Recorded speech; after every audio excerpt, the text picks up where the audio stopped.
بسم اللہ الرحمن الرحیم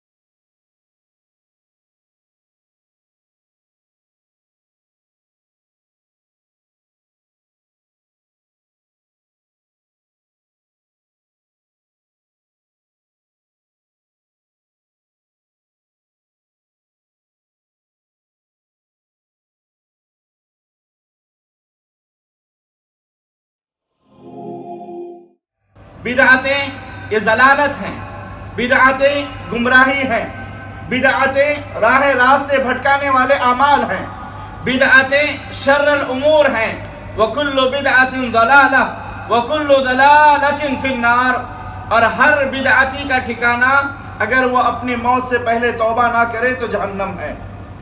اللہ سے ہم دعا کرتے ہیں کہ اللہ ہمیں بدعتوں کے ضلالت سے محفوظ رکھے، راہ ہدایت پر قائم و دائم رکھے اور اسی پر ہماری وفات عطا فرمائیں۔ عزیز ساتھیو، یہ مہینہ شعبان کا مہینہ ہے۔ اس میں کوئی شک نہیں کہ رسول اکرم صلی اللہ علیہ وسلم سے اس مہینے کے تعلق سے، اس مہینے کے متعلق صحیح حدیثیں وارد ہیں، لیکن بہت ساری ایسی موضوع اور من گھڑت حدیثیں جو اللہ کے رسول صلی اللہ علیہ وسلم کی طرف منسوب کی جاتی ہیں، دین اسلام اس سے بری ہے اور پاک ہے۔ آئیے ہم سب سے پہلے آپ کے سامنے ان احادیث کو ذکر کرتے ہیں جو اس مہینے کے سلسلے میں نبی کریم صلی اللہ علیہ وسلم سے ثابت ہیں۔ ام المومنین ام سلمہ رضی اللہ تعالیٰ عنہ کی حدیث جس کو امام احمد، ابو داؤد اور نسائی نے بیان فرمایا ہے۔ ام سلمہ رضی اللہ تعالیٰ عنہ بیان فرماتی ہیں کہ ما رأیت رسول اللہ صلی اللہ علیہ وسلم صام شہرین متتابعین الا شعبان و رمضان۔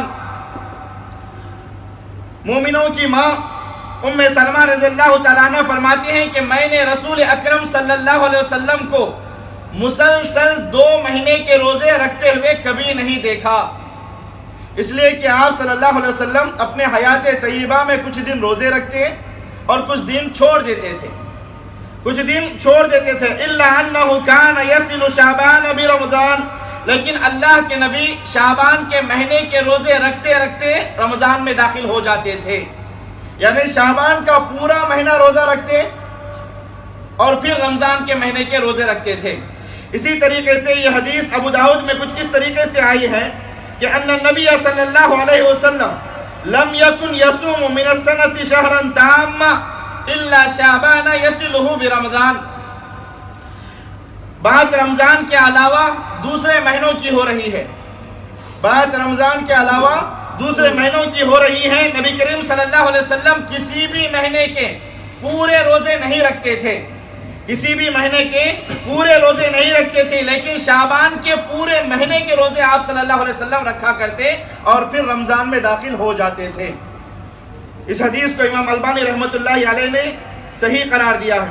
ابو سلمہ رضی اللہ تعالیٰ عنہ نے حضرت عائشہ رضی اللہ تعالیٰ عنہ سے سوال کیا، سألت عائشہ رضی اللہ تعالیٰ عنہ عن صیام رسول اللہ صلی اللہ علیہ وسلم۔ ابو سلمہ کہتے ہیں رضی اللہ تعالیٰ عنہ کہ میں نے ام المومنین حضرت عائشہ صدیقہ رضی اللہ تعالیٰ عنہ سے اللہ کے رسول صلی اللہ علیہ وسلم کے نفلی روزوں کے تعلق سے سوال کیا، نفلی روزوں کے تعلق سے پوچھا تو مومنوں کی ماں فرماتی ہیں کہ کان یصوم حتی نقول قد صام، اللہ کے رسول صلی اللہ علیہ وسلم جب روزے رکھتے تو اتنا روزے رکھتے کہ ہم کہتے اے اللہ کے رسول صلی اللہ علیہ وسلم کیا اب آپ روزے ہی رکھتے رہیں گے؟ پھر فرماتے ہیں کہ وَيَفْطِرْ حَتَّى نَقُولُ قَدْ أَفْطَرَ، اور آپ صلی اللہ علیہ وسلم روزے رکھنا چھوڑ دیتے تو ہم کہتے اللہ کے رسول صلی اللہ علیہ وسلم آپ نے روزے رکھنا چھوڑ دیا، یعنی اللہ کے رسول صلی اللہ علیہ وسلم چھوڑتے تو اتنا زیادہ بھی چھوڑ دیا کرتے تھے۔ پھر اس کے بعد فرماتے ہیں حضرت عائشہ رضی اللہ تعالی عنہ لم اراہ صائما من شہر قط اکثر من صیامہ من شعبان، میں نے اللہ کے رسول صلی اللہ علیہ وسلم کو جس قدر کثرت سے ماہ شعبان میں روزے رکھتے ہوئے دیکھا، پھر کبھی اتنا کثرت سے کسی اور مہینے میں روزے رکھتے ہوئے نہیں دیکھا۔ سنن ابو داؤد کی روایت ہے جس کے راوی حضرت عائشہ رضی اللہ تعالی عنہا ہی ہیں، فرماتی ہیں کہ کان احب الشہور الی رسول اللہ صلی اللہ علیہ وسلم ان یصومہ شعبان ثم یصلہ برمضان۔ اللہ کے رسول صلی اللہ علیہ وسلم کو روزوں کے لیے سب سے محبوب مہینہ، سب سے پسندیدہ مہینہ، وہ ایسا مہینہ جس میں اللہ کے رسول صلی اللہ علیہ وسلم روزے رکھنے کو پسند فرمایا کرتے تھے، حضرت عائشہ رضی اللہ تعالیٰ عنہ فرماتی ہیں کہ وہ شعبان کا مہینہ تھا۔ اب سوال یہ پیدا ہوتا ہے کہ آخر اللہ کے رسول صلی اللہ علیہ وسلم اس مہینے کا اتنا اہتمام کیوں کرتے تھے؟ کیوں اللہ کے رسول صلی اللہ علیہ وسلم اس ماہ مبارکہ کو اتنا پسند فرماتے تھے؟ حضرت اسامہ بن زید رضی اللہ تعالیٰ عنہما فرماتے ہیں، سنن نسائی اور ابو داؤد کی روایت ہے، لم اراک تصوم من شہر من الشہور ما تصوم من شعبان۔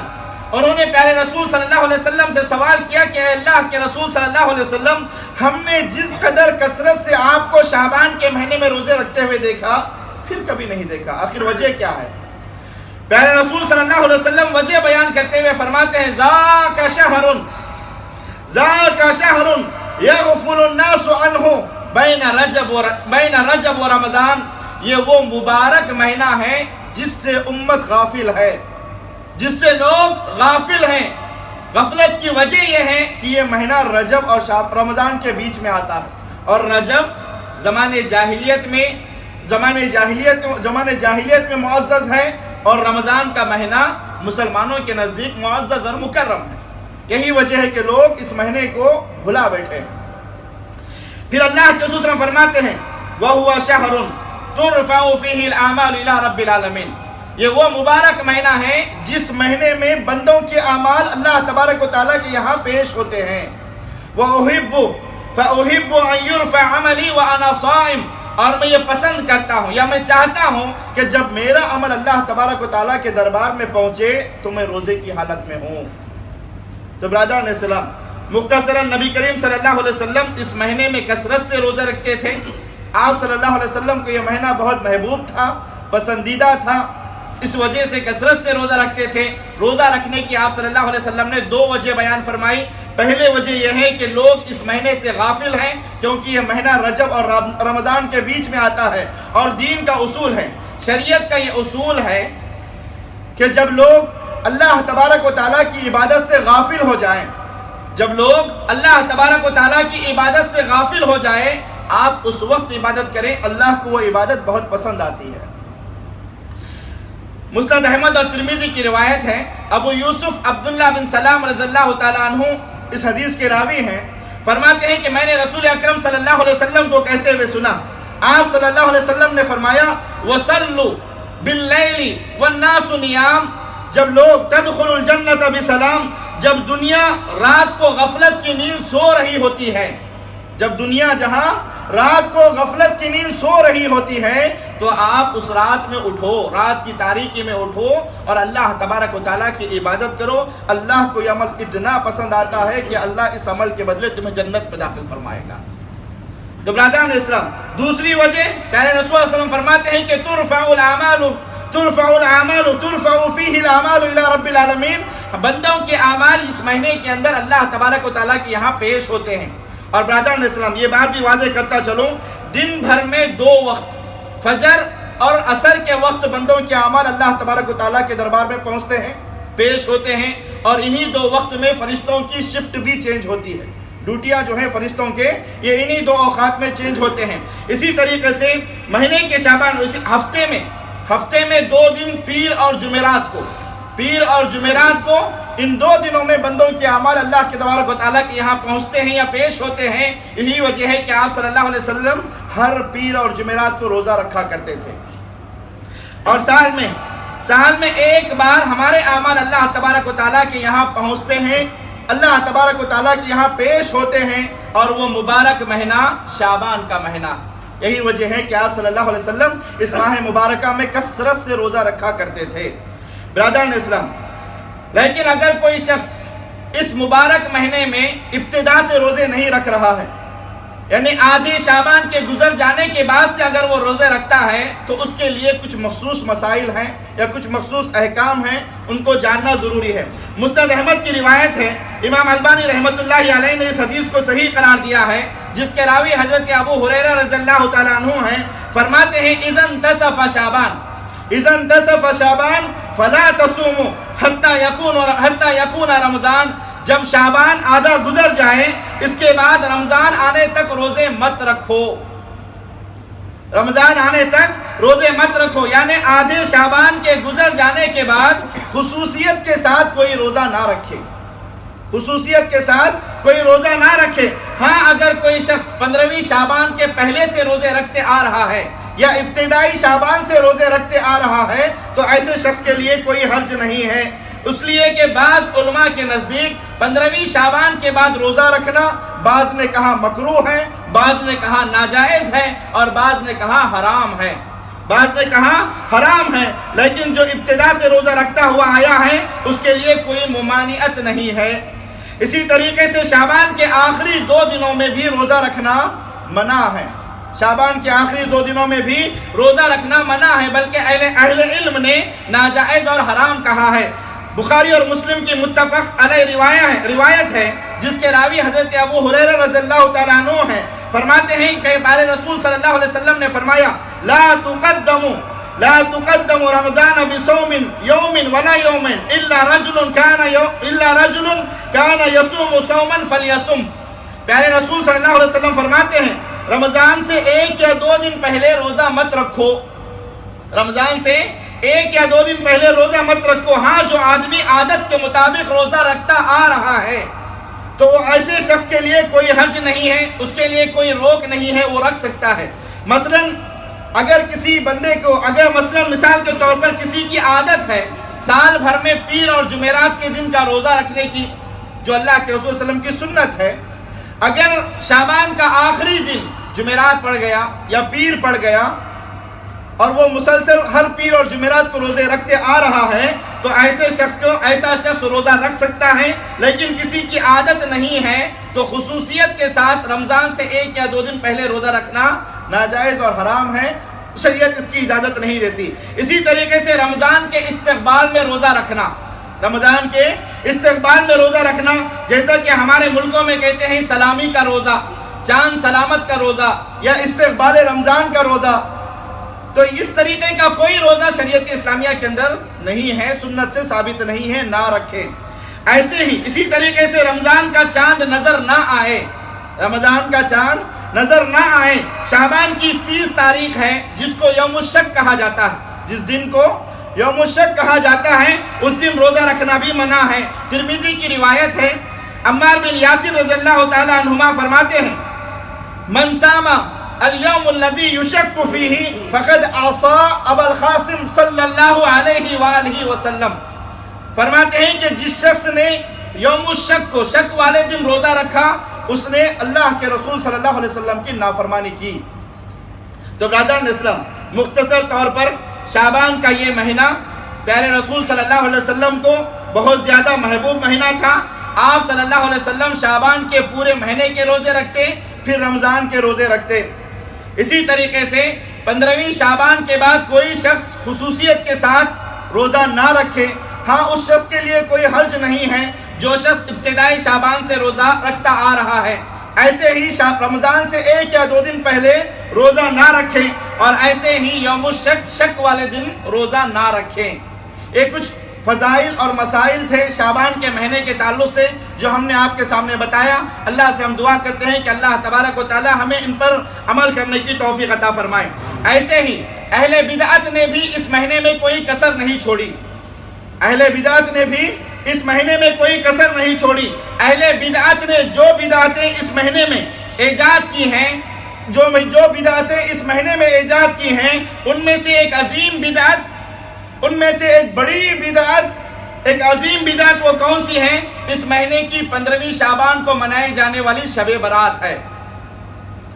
شب برات ہے جو آج امت کے اندر سنت سے بھی بڑھ کر کے اس کو مانا جا رہا ہے، نعوذ باللہ۔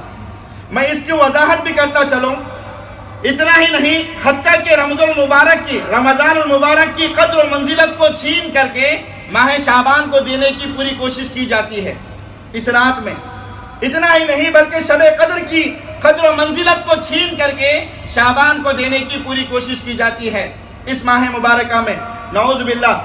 اور پھر دلیل میں سورہ دخان کی آیت نمبر 3 کو پیش کرتے ہیں اور کہتے ہیں کہ اِنَّا أَنزَلْنَاهُ فِي لَيْلَةٍ مُبَارَكَةٍ۔ اللہ تبارک و تعالیٰ فرماتا ہے کہ ہم نے قرآن مجید کو لیلۃ مبارکہ میں نازل فرمایا، اور علماء اور ائمہ کہتے ہیں کہ لیلۃ مبارکہ، اللہ تبارک و تعالیٰ نے اس آیت کریمہ میں جس لیلۃ مبارکہ کا تذکرہ فرمایا ہے کہ اللہ نے لیلۃ مبارکہ میں قرآن مجید کو نازل فرمایا، اس لیلۃ مبارکہ سے مراد شب برات ہے۔ جبکہ برادران اسلام یہ سراسر غلط ہے۔ خود اللہ تبارک و تعالیٰ اس آیت کی تفسیر قرآن مجید کی دوسری آیت کے ذریعے کر رہا ہے، قرآن مجید کی دوسری آیت کے ذریعے کر رہا ہے۔ سورہ بقرہ کی آیت نمبر 185 ہے، جس میں اللہ تبارک و تعالیٰ کہتا ہے شہر رمضان الذی انزل فیہ القرآن ھدی للناس وبینات من الھدی والفرقان۔ رمضان ہی وہ مہینہ تھا جس میں قرآن کا نزول ہوا، جو انسانیت کے لیے ہدایت ہے، اور اللہ تبارک و تعالیٰ نے اس کتاب کو، اس پاک کتاب کو فرق کرنے والی کتاب بنا کر کے نازل فرمایا۔ برادران اسلام، یہاں تک کہ اللہ تبارک و تعالیٰ نے اس رات کا بھی تذکرہ کر دیا، واضح طور پر بیان کر دیا، پوری سورت ہی اس رات کے تعلق سے نازل فرما دی، سورۃ القدر کہہ کر کے، اور اللہ نے کہا کہ اِنَّا أَنزَلْنَاهُ فِي لَيْلَةِ الْقَدْرِ وَمَا أَدْرَاكَ مَا لَيْلَةُ الْقَدْرِ لَيْلَةُ الْقَدْرِ خَيْرٌ مِّنْ أَلْفِ شَهْرٍ۔ اللہ تعالیٰ کہتا ہے وہ شب قدر کی قدر و منزلت کو چھین کر کے شب برات کو دینے والوں، تم جانتے بھی ہو کہ شب قدر کیا ہے، شب قدر کی اہمیت کیا ہے، شب قدر کس کو کہتے ہیں؟ اللہ تبارک و تعالیٰ کہتا ہے شب قدر اِنَّا أَنزَلْنَاهُ فِي لَيْلَةِ الْقَدْرِ، یہ وہ مقدس رات ہے جس رات میں اللہ تبارک و تعالیٰ نے قرآن مجید کا نزول فرمایا۔ اور تم جانتے ہو کہ لیلۃ القدر کیا ہے، اس کی اہمیت کیا ہے؟ لیلۃ القدر خیر من الف شہر۔ اللہ کہتا ہے لیلۃ القدر یہ 1000 مہینوں سے بھی بہت زیادہ بہتر ہے، بہت زیادہ بہتر ہے۔ اور امت کا بچہ اس بات کی گواہی دیتا ہے، کسی بھی بچے سے اٹھا کر کے پوچھو کہ بھائی اللہ تبارک و تعالیٰ نے قرآن مجید کو کس مہینے میں اور کس رات میں نازل فرمایا ہے، تو وہ سیدھے کہے گا کہ رمضان کے مہینے میں نازل کیا اور شب قدر میں نازل فرمایا۔ تو برادران اسلام، اگر آج کوئی یہ کہے کہ جی اللہ نے قرآن مجید کو شب برات میں نازل فرمایا، تو یہ تو شب قدر کی پوری طریقے سے حق تلفی ہوگی، پوری طریقے سے حق تلفی ہوگی۔ اسی طریقے سے ایک دوسری بات کا بھی ازالہ کرتا چلو، شب برات کے معنی کیا ہیں اس کو بھی سمجھو۔ شب کہتے ہیں رات کو، سب جانتے ہیں۔ برات کے معنی کیا ہے؟ برات کے معنی ہے نفرتوں کا اظہار کرنا، نفرتوں کا اظہار کرنا۔ میں نہیں کہتا، سورہ توبہ کی آیت نمبر 1 کو اٹھا کر کے دیکھیے، اللہ تبارک و تعالیٰ خود فرماتا ہے براءۃ من اللہ ورسولہ الی الذین عاہدتم من المشرکین۔ اللہ تبارک و تعالیٰ اور اللہ کے رسول صلی اللہ علیہ وسلم براءت کا اظہار کرتے ہیں، نفرت کا اظہار کرتے ہیں۔ براءت کے معنی کیا ہے؟ براءت کا اظہار کرتے ہیں، نفرت کا اظہار کرتے ہیں۔ کن سے؟ مشرکوں کے ساتھ۔ اب شب برات کا معنی کیا ہوا؟ نفرتوں کا اظہار کرنے والی رات۔ اللہ اکبر، کس سے نفرت کر رہے ہو اس رات میں؟ علماء نے یہاں پر بھی اپنی چھوی کو درست کرنے کی کوشش کی اور کہا کہ جی ہاں بالکل، اس رات میں ہم گناہوں سے نفرت کرتے ہیں، ہم برائیوں سے نفرت کرتے ہیں، ہم بدکاریوں سے نفرت کرتے ہیں۔ یہی وجہ ہے کہ ہم نے اس کا نام شب برات دیا ہے۔ اللہ اکبر، ہم ان سے سوال کرتے ہیں کیا صرف ایک رات میں برائیوں اور بدکاریوں سے بچ جانے سے ساری زندگی کے گناہ معاف ہو جائیں گے اور ساری زندگی گناہوں میں ڈوبتے رہو؟ یہ کون سی عقل مندی کی بات ہے؟ اور یہ بھی بات کو واضح کرتا چلو، قرآن مجید کو جب ہم پڑھتے ہیں تو صرف قرآن مجید کے اندر صرف سورہ توبہ کی پہلی آیت میں اللہ تبارک و تعالیٰ نے براءت کا لفظ لایا ہے۔ پھر پورا قرآن پڑھ کر کے دیکھیں، کہیں پر بھی آپ کو شب برات کا لفظ نہیں ملے گا۔ اتنا ہی نہیں بلکہ اللہ کے رسول صلی اللہ علیہ وسلم کے حدیث کا پورا ذخیرہ اٹھا کر کے دیکھیں، پورا ذخیرہ اٹھا کر کے دیکھیں، شب برات کا لفظ آپ کو نہیں ملے گا، آپ کو کہیں پر بھی نہیں ملے گا۔ یہ اہل امت، یہ اہل بدعت کا خود ساختہ نام ہے، انہوں نے خود گھڑ کر کے لوگوں کے درمیان اس کو پیش کیا. نہ تو قرآن میں اس کا ذکر ہے، نہ ہی حدیث مبارکہ میں اللہ کے رسول صلی اللہ علیہ وسلم کی احادیث مبارکہ میں اس کا ذکر ہے. حتیٰ کہ شب برات یہ نام ضعیف اور موضوع اور من گھڑت احادیث کے اندر بھی آپ کو نہیں ملے گا، آپ کو نہیں ملے گا. ہاں یہ اور بات ہے کہ 15ویں شعبان کا لفظ احادیث کے اندر آیا ہے، 15ویں شعبان کا لفظ احادیث کے اندر آیا ہے. اور اتنا ہی نہیں، لیکن اہل علم کے نزدیک جتنی روایتیں 15ویں شعبان کی فضیلت اور اس رات کو جاگنے اور اس رات کا اہتمام کرنے اور اس رات کو عبادت کرنے کے تعلق سے وارد ہوئی ہیں، وہ ساری کی ساری حدیثیں یا تو ضعیف ہیں، یا تو ضعیف جداً ہیں، یا تو موضوع اور من گھڑت ہیں، سوائے ایک حدیث کے جس کو ناصر الدین البانی رحمۃ اللہ علیہ نے حسن درجہ دیا ہے، حسن کا درجہ عطا فرمایا ہے. حالانکہ بہت سارے اہل علم نے اس پر بھی جرح لگائی ہے، اور وہ روایت جس کو ناصر الدین البانی رحمۃ اللہ علیہ نے حسن کا درجہ دیا ہے وہ صحیح ابن حبان میں ہے، موجم الطبرانی میں ہے، اور امام بیہقی نے شعبۃ الایمان میں اس روایت کو لایا ہے. اور ناصر الدین البانی رحمۃ اللہ علیہ نے اپنی کتاب صحیح جامع الصغیر میں اس روایت کو حسن درجہ دیا ہے. وہ روایت بھی میں آپ کے سامنے بیان کرتا چلوں. اللہ کے رسول تبارک و تعالی اللہ کے رسول صلی اللہ علیہ وسلم فرماتے ہیں کہ ان اللہ عز وجل لا يطلع في ليلة النصف من شعبان فيغفر لجميع خلقه الا لمشرك او مشاهد. اللہ کے رسول صلی اللہ علیہ وسلم فرماتے ہیں کہ اللہ تبارک و تعالیٰ 15ویں شعبان کی رات کو آسمانی دنیا پر اترتا ہے یا پھر نزول فرماتا ہے، اور اپنی مخلوق کی طرف نظر رحمت ڈالتا ہے، پوری مخلوق کی طرف نظر رحمت ڈالتا ہے، اور پوری مخلوق کی مغفرت فرماتا ہے سوائے 2 آدمی کے.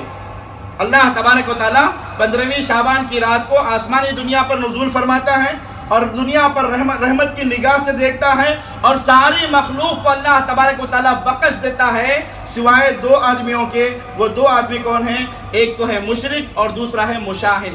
مشاہن یعنی وہ بندہ جو اپنے دل میں کینہ رکھتا ہے، جو اپنے دل میں لوگوں کے تعلق سے، رشتہ داروں کے تعلق سے، اپنے بھائیوں کے تعلق سے بغض رکھتا ہے، حسد رکھتا ہے، رشتہ داریوں کو منقطع کرتا ہے. اللہ تبارک و تعالیٰ مشرک اور مشاہن کی مغفرت نہیں فرمائے گا. برادران اسلام، اگر ہم اس ایک حدیث کو لے کر کے چلیں گے تو اس میں بھی آپ غور کریں، اس حدیث میں بھی شب برات کی 15ویں شعبان کی رات کی فضیلت ہمیں پتہ چلتی ہے، لیکن اس میں رات کو جاگ کر کے عبادت کرنا یا اس رات کا اہتمام کرنے کا بھی ثبوت نہیں ملتا. ایسے ہی دوسری حدیث جس کو اہل بدعت بڑے زور و شور سے پیش کرتے ہیں وہ ہے وہ سنن ترمذی کی روایت ہے. اور یہ بات بھی واضح کرتا چلوں، امام ترمذی رحمۃ اللہ علیہ جب اس حدیث کو اپنے سنن میں بیان فرمایا تو پوری حدیث بیان کرنے کے بعد فرمایا کہ یہ حدیث ضعیف ہے. انہوں نے واضح کر دیا، لیکن لوگ اس بات کو چھپا کر کے امت کے سامنے اس کو پیش کرتے ہیں. اس حدیث کو امام ترمذی رحمۃ اللہ علیہ نے خود کہا کہ یہ حدیث ضعیف ہے، اور آپ خود بھی اپنے زبان سے کہو گے کہ یہ ضعیف ہی ہو سکتی ہے. میں حدیث بھی بیان کرتا چلو. حضرت عائشہ رضی اللہ تعالیٰ عنہ جس کے راوی ہیں ام المومنین عائشہ رضی اللہ تعالیٰ عنہ فرماتی ہیں کہ ایک رات میں سوئی ہوئی تھی، اللہ کے رسول صلی اللہ علیہ وسلم میرے بازو سوئے ہوئے تھے، مگر اچانک نبی کریم صلی اللہ علیہ وسلم اٹھ کر کے چلے گئے.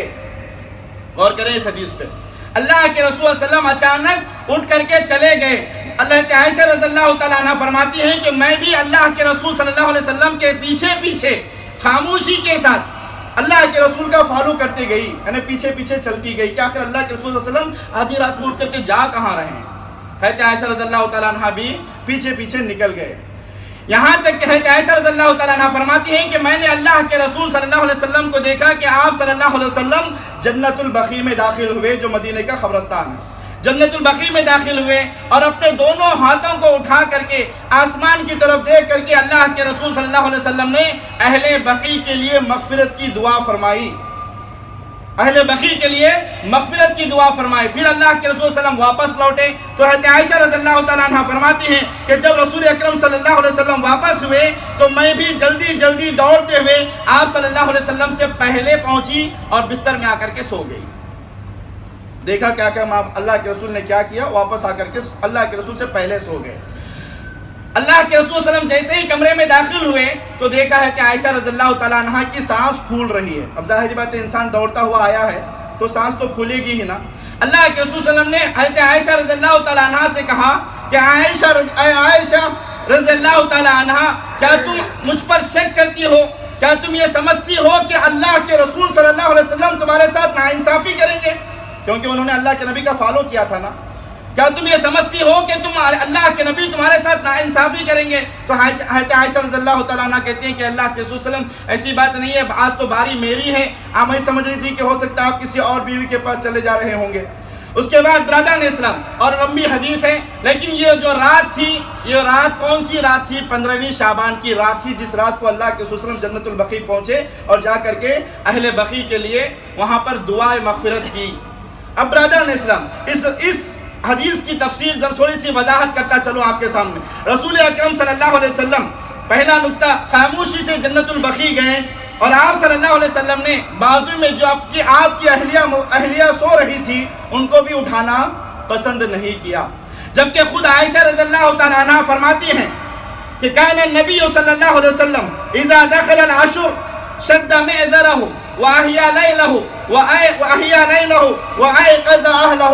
جب رمضان کا آخری عشرہ ہوتا, ایام القدر ہوتے, شب قدر کی تاخراتیں ہوتی ہیں, شب قدر کی راتیں ہوتی, تو اللہ کے رسول صلی اللہ علیہ وسلم اپنی کمر کو کس لیتے, اپنے اہل و عیال کو اٹھاتے, ہر بیوی کے گھر پر جا کر کے دستک دیتے اور کہتے کہ اٹھو, اٹھ کر کے رات بھر جاگو, اللہ کی عبادت کرو, ہو سکتا ہے کہ آج کی رات شب قدر ہو.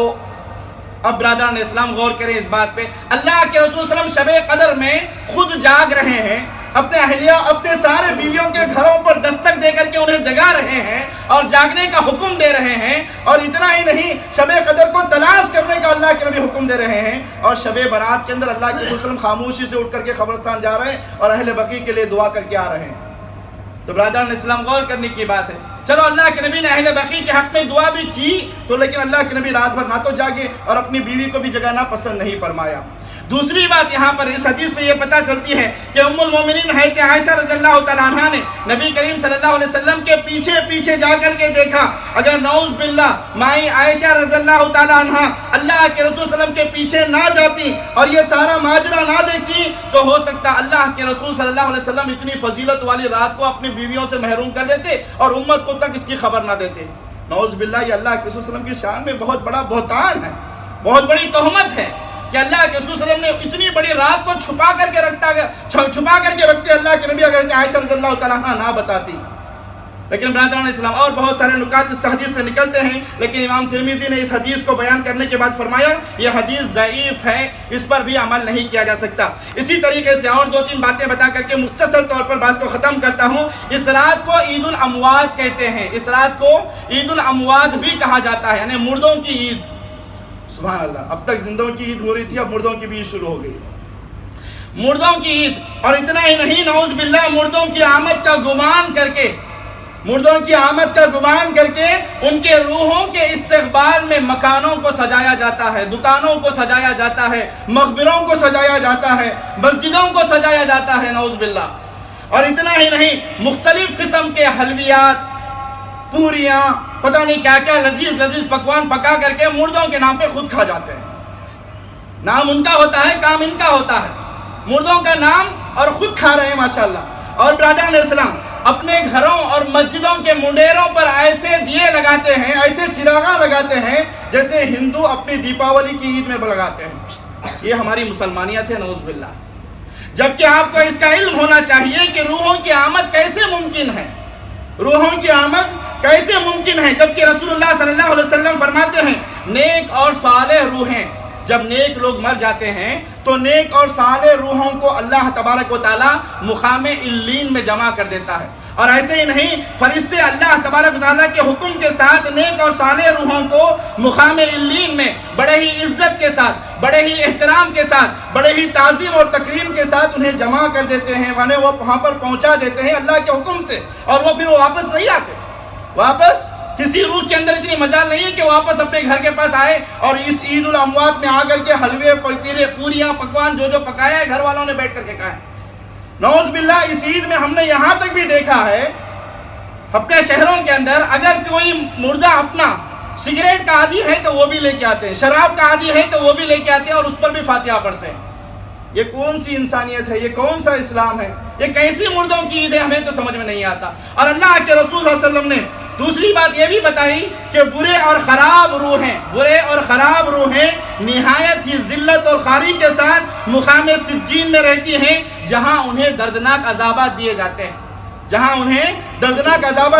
اور ان کی مجال نہیں کہ وہ واپس نکل کر کے اپنے اہل و عیال کے پاس پہنچے عید الاموات کے اندر۔ تو برادران اسلام، اسی طریقے سے اس مہینے کی 15ویں تاریخ کو ایک خاص نماز ادا کی جاتی ہے، شب برات میں، جس کو صلاۃ الالفیہ کہتے ہیں یا صلاۃ البراءہ کہتے ہیں۔ صلاۃ الالفیہ یا صلاۃ البراءہ کا نام دیا گیا ہے، جس میں نماز پڑھنے والا 100 رکعت نماز پڑھتا ہے اور ہر رکعت میں سورہ فاتحہ کے بعد 10 مرتبہ قل هو اللہ احد پڑھتا ہے۔ اللہ اکبر، 100 رکعت نماز، یہاں 5 نمازیں پڑھنا مشکل ہو جاتا ہے، 100 رکعت، اور مصطفیٰ ہمیں 100 رکعت پڑھا رہے ہیں، الحمدللہ۔ اس طریقے اور دلیل میں اللہ کے رسول صلی اللہ علیہ وسلم کی حدیث بھی گھڑ رہے ہیں، حضرت علی رضی اللہ تعالیٰ عنہ کی طرف منسوب کر کے کہ اللہ کے رسول صلی اللہ علیہ وسلم نے حضرت علی رضی اللہ تعالیٰ عنہ سے فرمایا، کیا فرمایا؟ اے علی، یا علی، من صلی 100 رکعت لیلۃ النصف من شعبان ویقرأ فی کل رکعت بفاتحۃ الکتاب وسورۃ الاخلاص 10 مرات قضى اللہ کل حاجہ۔ اے علی، جو شخص شب برات کا تو لفظ نہیں ہے، میں نے آپ کو پہلے ہی بتایا کسی حدیث کے اندر شب برات کا لفظ آپ کو نہیں ملے گا۔ اللہ کے نبی نے فرمایا، اے علی، جو شخص شعبان کی 15ویں رات میں اٹھ کر کے 100 رکعت نماز پڑھتا ہے اور اپنی ہر رکعت میں سورہ فاتحہ کے بعد 10 مرتبہ قل هو اللہ احد پڑھتا ہے، اللہ تبارک و تعالی اس کی ہر حاجت کو پورا کر دیتا ہے، اللہ تبارک و تعالیٰ اس کے رزق میں برکت عطا کرتا ہے، اللہ تبارک و تعالیٰ اس کی عمر میں زیادتی عطا فرماتا ہے، پتہ نہیں اور بہت ساری چیزیں لکھی گئی ہیں۔ برادران اسلام، آئیے دیکھتے ہیں کہ علماء اکرام اس حدیث کے تعلق سے کیا فرماتے ہیں۔ ابن جوزی رحمۃ اللہ علیہ اس حدیث کو اپنے الموضوعات جلد نمبر 2 صفحہ نمبر 445 میں نقل کرنے کے بعد فرماتے ہیں یہ حدیث من گھڑت ہے اور اس کی سند تاریخ ہے۔ اور امام نووی رحمۃ اللہ علیہ جن کی کتاب ریاض الصالحین بڑی مشہور کتاب ہے، امام نووی رحمۃ اللہ علیہ اپنی کتاب المجموع للنووی میں، المجموع للنووی جلد نمبر 2 صفحہ نمبر 380 میں لکھتے ہیں، فرماتے ہیں کہ شعبان کی 15ویں تاریخ کو پڑھی جانے والی نماز صلاۃ الالفیہ اور اسی طریقے سے رجب کے مہینے میں پڑھی جانے والی نماز صلاۃ الرغائب، ان دونوں نمازوں کا ذکر کرنے کے بعد فرماتے ہیں ہاتانی الصلاتان بدعتان منکرتان، یہ 2 گھنونی قسم کی بدعتیں ہیں جو دین کے اندر سنت سمجھ کر کے کیا جا رہا ہے، یہ بدعت ہے، اور آپ جانتے ہیں بدعتی کا ٹھکانہ اللہ جہنم میں بناتا ہے، اللہ ہم سب کو محفوظ فرمائے۔ اسی طریقے سے دیگر ائمہ اکرام مثلا امام شوکانی، امام جوزی، امام ابن حبان اور امام قرطبی رحمۃ اللہ علیہم اجمعین نے ان روایات کو ناقابل اعتبار، باطل اور دین میں بدعت قرار دیا ہے، واللہ عالم۔ اسی طریقے سے اس رات میں خصوصیت کے ساتھ سورہ یاسین کی تلاوت کی جاتی ہے۔ سورہ یاسین پڑھو، جب چاہے پڑھو، صبح میں پڑھو، دوپہر میں پڑھو، شام میں پڑھو، جب چاہے آپ پڑھو، لیکن خصوصیت کے ساتھ اسی رات میں پڑھنا یہ سنت سے ثابت نہیں ہے، اور اسی طریقے سے حضرت علی رضی اللہ تعالیٰ عنہ کی طرف ایک اور حدیث بیان کی جاتی ہے جس کو محدثین اکرام نے ضعیف کہا، بعض نے موضوع کہا، بعض نے من گھڑت کہا۔ اور حدیث کیسی آتی ہے کہ اللہ کے رسول صلی اللہ علیہ وسلم نے حضرت علی رضی اللہ تعالیٰ عنہ سے فرمایا، یا علی اذا كانت لیلۃ النصف من شعبان فقوموا لیلها وصوموا نہارها، اے علی رضی اللہ تعالیٰ عنہ جب شعبان کی 15ویں رات ہو تو رات بھر جاگو اور دن میں روزہ رکھو۔ لوگ کرتے بھی ہیں ہمارے ہندو پاک کے اندر، رات بھر جاگو اور دن میں روزہ رکھو، اور پھر فرماتے ہیں اس لیے کہ اللہ تبارک و تعالیٰ اس رات کے سورج کے غروب ہوتے ہی آسمانی دنیا کی طرف نازل ہوتا ہے، اور اللہ تبارک و تعالیٰ اپنے بندوں سے کہتا ہے کون ہے میرا بندہ جو مجھ سے مغفرت طلب کرے، میں اس کی مغفرت کروں، کون ہے جو مجھ سے رزق مانگے میں اسے رزق عطا کروں، کون ہے جو مجھ سے مصیبت میں مبتلا ہے میں اس کی مصیبت کو دور کروں۔ برادران اسلام، اللہ تبارک و تعالیٰ فجر تک یہ اعلان کرتا ہی رہتا ہے، یعنی مغرب سے فجر تک یہ سلسلہ چلتا ہی رہتا ہے۔ سارے علماء اکرام نے اس حدیث کو موضوع اور من گھڑت کہا ہے۔ بیشتر علماء اکرام نے اس حدیث کو موضوع اور من گھڑت کہا ہے کہ اس رات میں جاگنا اور نہ ہی دوسرے دن روزہ رکھنا کوئی ثبوت آپ کو قرآن و سنت کے اندر نہیں ملتا۔ آخری بات بتاتا اگر یہ بات تو ختم کرتا ہوں، آخر اس رات کی ابتدا کہاں سے ہوئی یہ بھی جان لیں۔